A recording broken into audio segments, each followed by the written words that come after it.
तर बदलापूर शहरात 2 दिवसांनी इंटरनेट सेवा पूर्वपदावर आलेली आहे। 2 दिवसापासून इंटरनेट बंद होतं, तर बदलापूर रेल्वे स्थानकात पोलिसांचा बंदोबस्त अद्यापही कायम आहे। अत्याचाराविरोधातील आंदोलनानंतर इंटरनेट सेवा बंद करण्यात आली होती।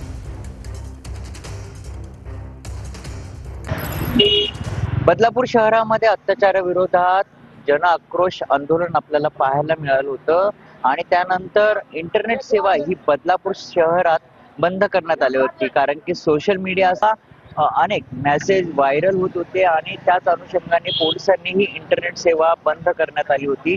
मात्र तब्बल 2 दिवसानंतर ही इंटरनेट सेवा ही सुरळीत सुरू झाली आहे। आपण बघू शकतो की आता इंटरनेट सेवा ही सुरू झाली आहे। मी सध्या बदलापूर रेल्वे स्थानकाच्या बाहेर आहे। अजून देखील पोलिसांचा तगडा बंदोबस्त या ठिकाणी पाहायला मिळत आहे।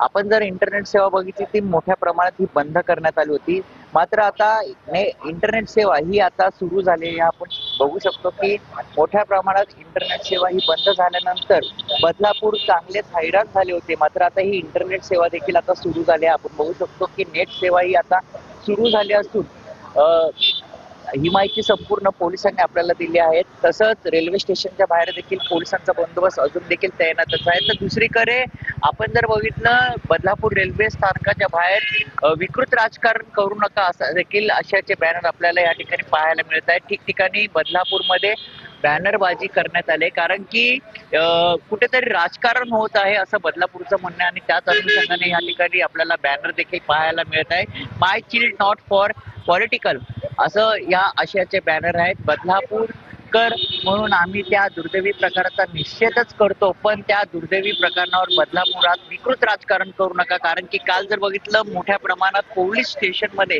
अनेक राजकीय नेते मंडळींनी भेट दिली होती, पोलिसांची चर्चा देखील करण्यात आली। मात्र आता बदलापूरकर त्याच अनुषंगाने आता विकृत राजकारण करू नका कोणी असा आशयाचे बॅनर देखील पाहायला मिळत आहेत। मोठ्या प्रमाणात जेव्हा इंटरनेट सेवा ही बंद केली होती, कारण की सोशल मीडियाच्या माध्यमातून अनेक दंगली घडवणारे मेसेज व्हायरल होत होते, व्हिडिओ व्हायरल होत होते आणि त्याच अनुषंगाने पोलिसांनी ही इंटरनेट सेवा बंद करण्यात आली होती।